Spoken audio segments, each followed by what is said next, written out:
my name is Matan Field. I'm a theoretical physicist and also entrepreneur. I've done my PhD and postdoctoral research in string theory in theoretical physics. And 15 months ago, I started working on this project LaZooz. And before that, I've been playing with all kinds of entrepreneurships, like cooperatives, founding cooperatives and communal gardens. And I was interested for a long time about, I would say, alternative models for organizations, for economy, and so on. So that's what led me to this project. And what if you had to describe LaZooz in one tweet? Wow. What is LaZooz? LaZooz is a collaborative, decentralized transportation network, basically. And how did you came up with the idea? So initially, I bought my first smartphone in order to use Waze, a collaborative navigation system, and suddenly it struck me that you can use this tool to connect people to do much more than that.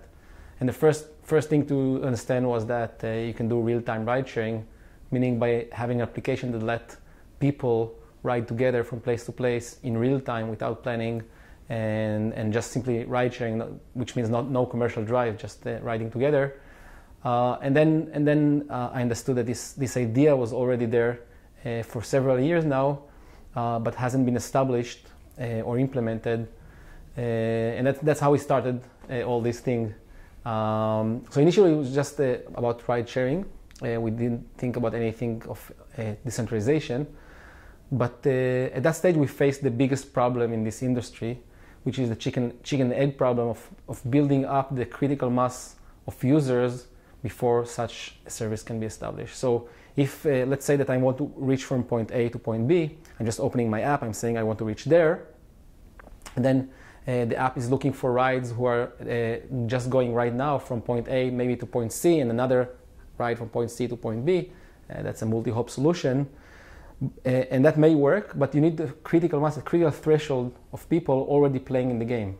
And the big question is how you gather this critical mass of people, because for some time they need to play in a non-working service. So how do you make that breakthrough? And that's the biggest obstacle in this industry. And what we came up with, the solution we came up with was the following. We said, look, let's say you need in your hometown, you need 50,000 people to participate before you actually have a service, working service.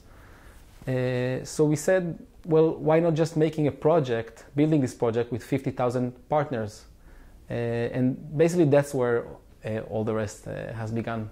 We understood that the solution to the critical mass problem is basically making a project with a lot of collaborators, making this a community project, a decentralized project. And from there on, this whole, I would say, line of thinking has begun, and we also got in touch with the Bitcoin space, and yeah, we'll tell that more about that. And so you did two things different than existing car sharing platforms or ride sharing platforms. So one, because lots of ride sharing platforms there are only focusing on car sharing or whatever. They're just not looking at the total solution from transportation. And the other thing is that lots of new organizations like BlaBlaCar, like Uber, they're really organized. They're offering a new solution, a new tool, but they're organized and owned as a traditional way of doing business, like we're doing business for the last 50 years. So what you did, you were really going to look at a model where everybody is owner of the project, right, in the company. And at what way does this structure look like? So we are talking here about it's called decentralized autonomous organization, but basically it means that you build. So in a regular company, there are a lot of different sectors. So there are shareholders, and there are founders, and there are developers, and maybe early adopters and users. And all of them are different sectors with different rules and different ownerships and so on, and revenue. And we are talking about a universal model where there is actually a continuous spectrum between all of these sectors. And an early adopter who really helps in establishing the network and solve the critical mass problem is really a part of the owner sector as well, or the developing sector. And in that way, everyone can contribute in whatever way they can, even by just simply adopting the system to its operational stage, and by that being rewarded with value. And this value is entitled with tokens, cryptographical tokens, which eventually, when the final goal, when the final service is established, to purchase the service between riders and drivers, you'll need to purchase with those same tokens, and by that create them a real world value and retrospectively benefit the early birds that has made it happen. And today we're at zooz Meet. You also give a lecture of about, I think, 2.5 hours about LaZooz and the whole philosophy around it. I think it's fascinating, interesting, and also really complex, but with lots of potential. But you also mentioned that looking at the ownership, it's also like the pyramids we know, but then at a different way. Can you explain that? Right. So. When I explain this model, many people come to me and say, but isn't it a pyramid scheme? And the answer is, it is a pyramid scheme, but a good one. So let me first say what is a bad pyramid scheme or a Ponzi scheme, which is also a scam. So a pyramid scam is when you have such a pyramid when someone is starting it, and then he's earning from the next participants, which are earning from the next participant. And that gives incentive for each participant to bring the next participants.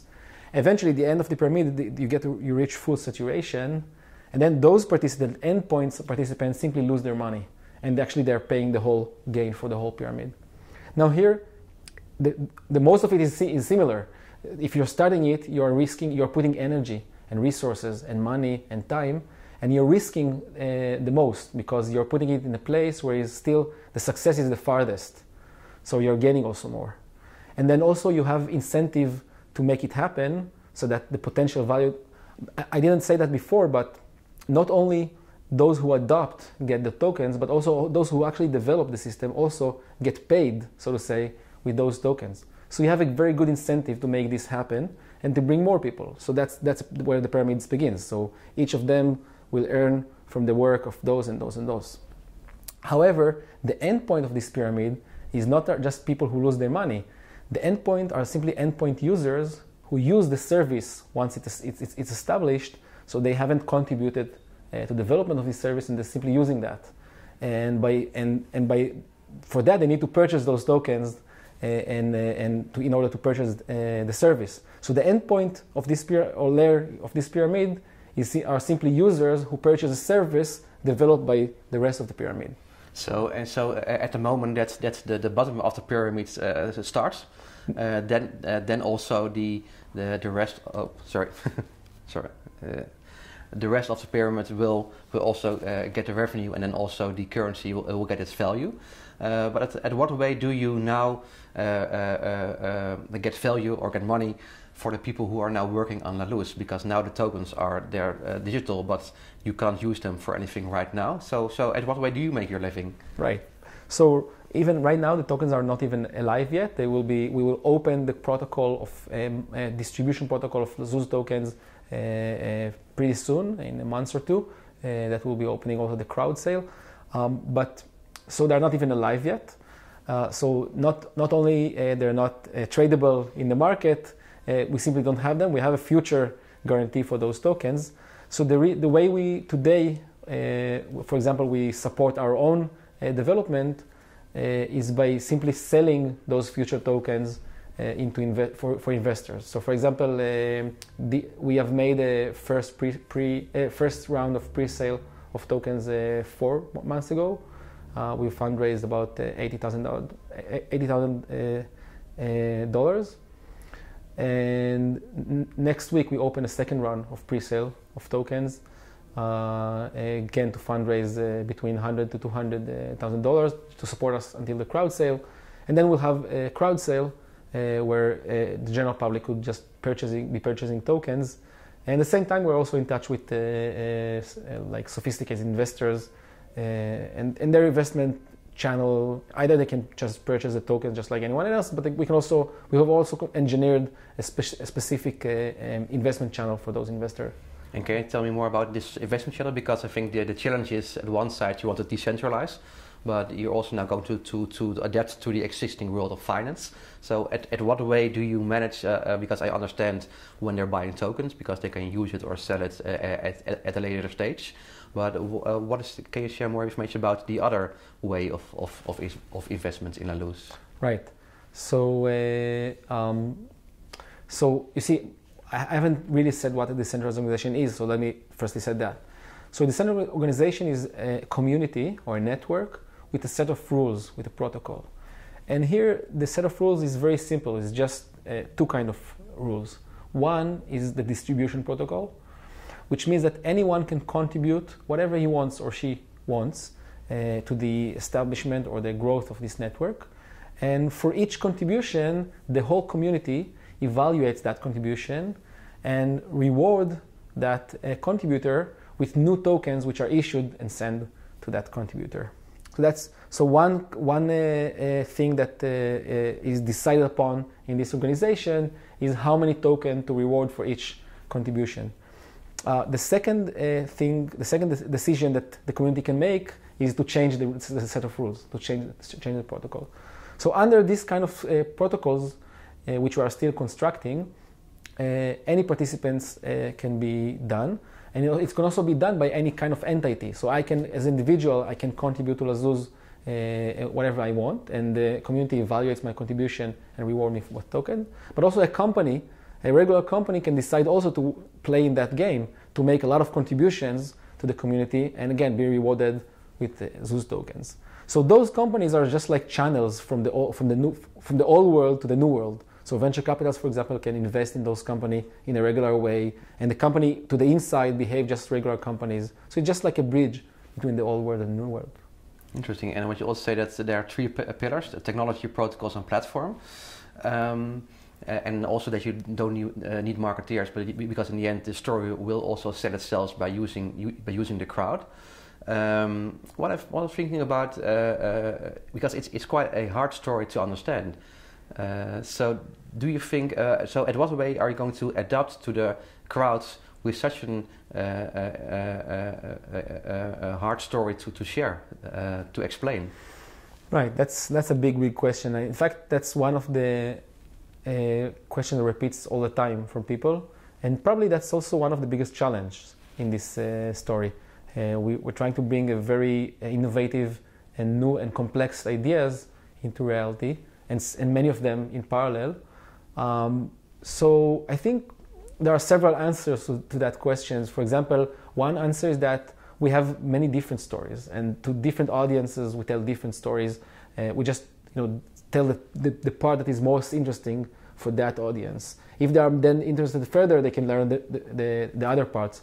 And for example, the complex ideas, we're trying to let the big crowds actually learn them via participation, and not via old school education. But for example, for transportation wise, we just tell the user, look, you can just take part of this revolution. Simply download the app. The ride-sharing service is not there yet. We're just building the critical mass. Just download the app and start driving with it in the background. As soon as the critical mass will be established, ride-sharing will be enabled, but till then, whenever you drive with the app open, on one hand you contribute to the establishment of the network because you're sharing your information where you are and yet you are moving. On the other hand, for that, the community gives you tokens on the go, ZooZ tokens on the go. So we just tell that, this is sorry, just take part in this revolution and be rewarded in accordingly. We're not speaking about decentralized organization, all that, but as soon as the thing grows, the organization grows, and the collaboration and also the adoption of the transportation solution, people will be exposed more and more to the deeper ideas that stands behind this simple scheme. And what started with a ride-sharing idea is now what you also say yourself, growing to kind of a template for the new economy, because ride-sharing is just the first part of what's possible with the system. So let's take it into a broader perspective. Where can it end? Like also for existing organizations, like insurance companies, like whatever. Right. So yeah. So in parallel to, we are trying to build a decentralized transportation network, but we're trying to make it fully decentralized. So on the way, we are building the infrastructure for such organization to work to live, to grow, to maintain, to govern itself.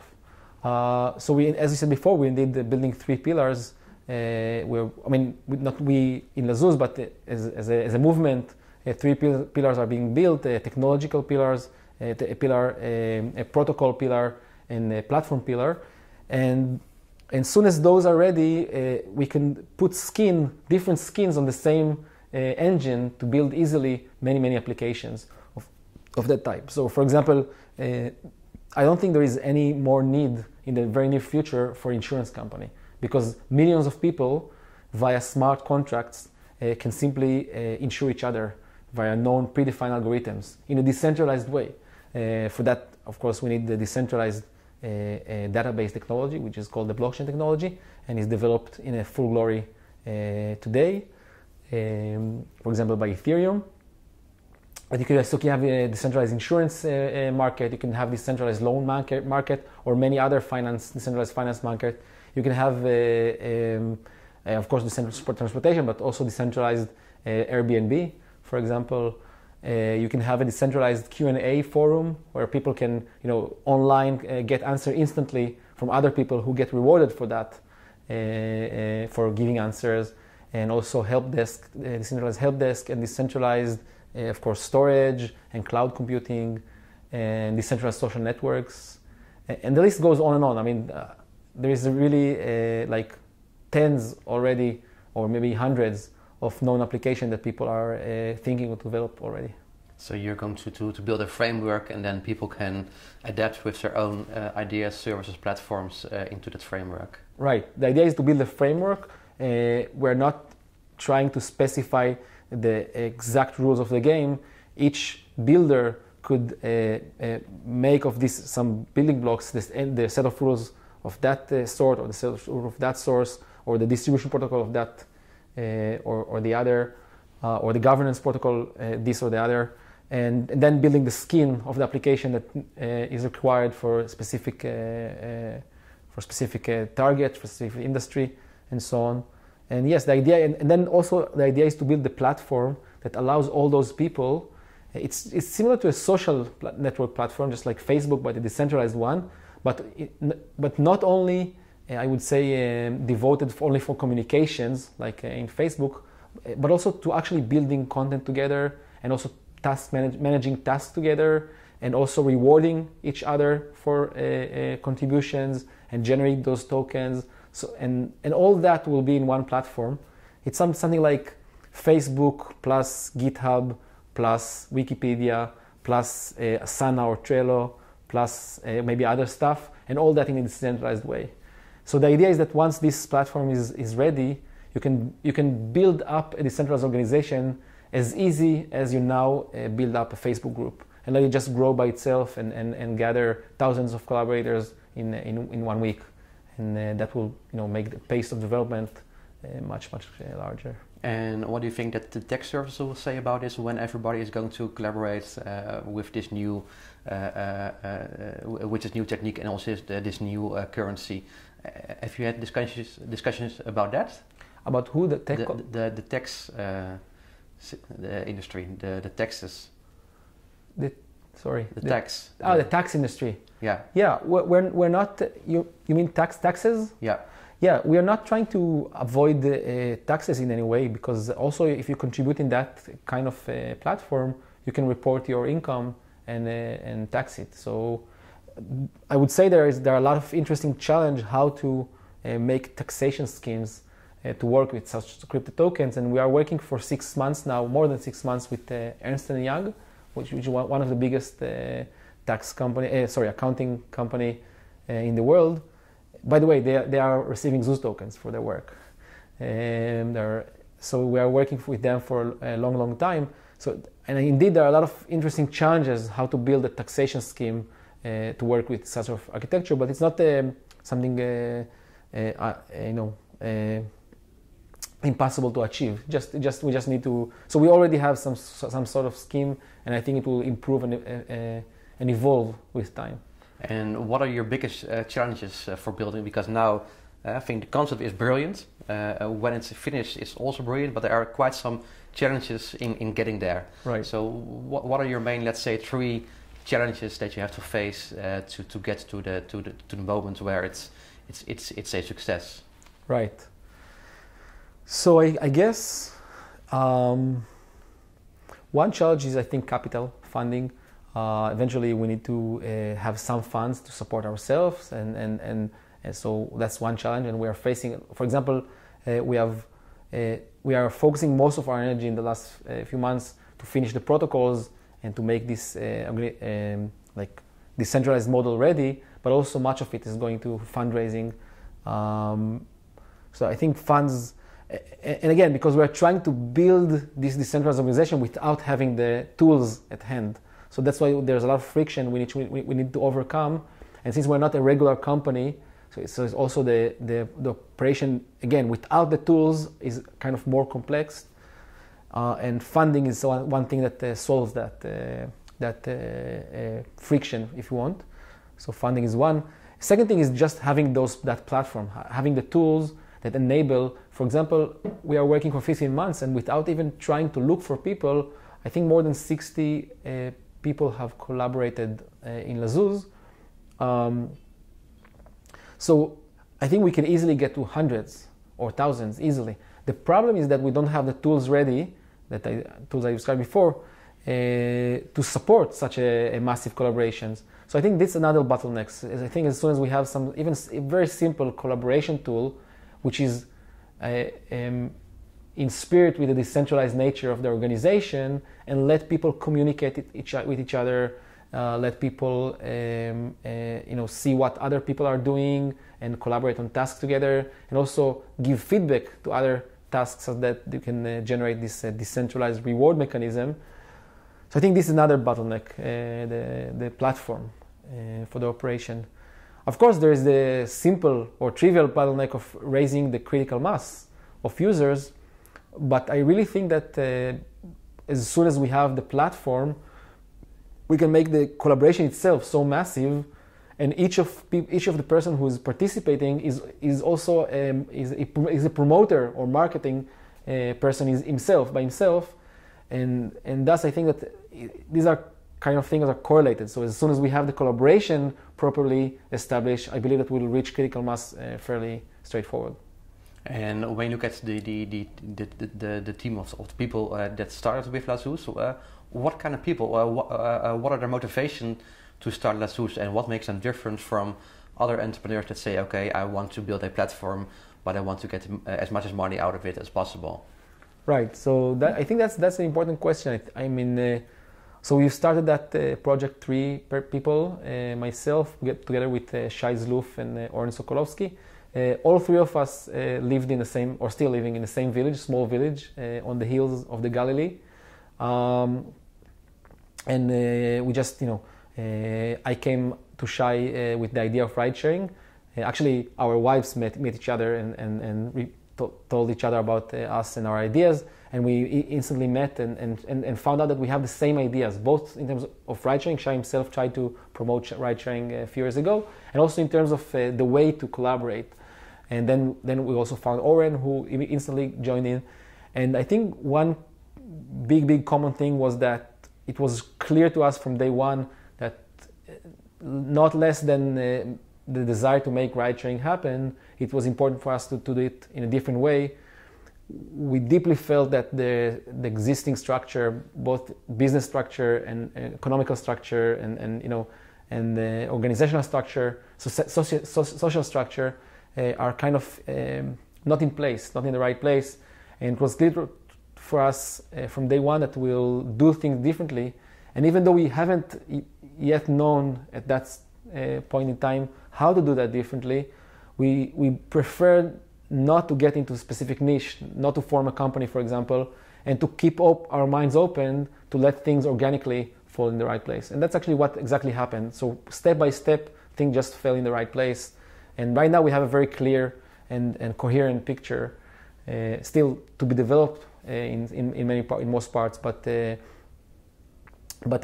was really a gradual, and I think what lets this thing happen is really firstly, the deep feeling that things are not properly made nowadays and need to be corrected, and also the very much importance about firstly fulfilling our values of how to do things and to make them better and more fair and just, and also of course us, the people who, I mean, we're not a typical team, let's say. I mean, Shai is a developer, is a program developer, and he was working in eBay that time, but he's also a teacher, yoga teacher, for example. I am a theoretical physicist, but I'm also deeply interested in philosophy, in Asian philosophy and meditation and yoga, but also I'm playing the piano and as well as Oren. So we are kind of, we're not the typical team. I think that much helped to look for a new model.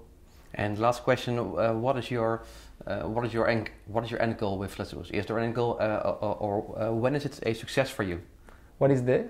Sorry, what is the?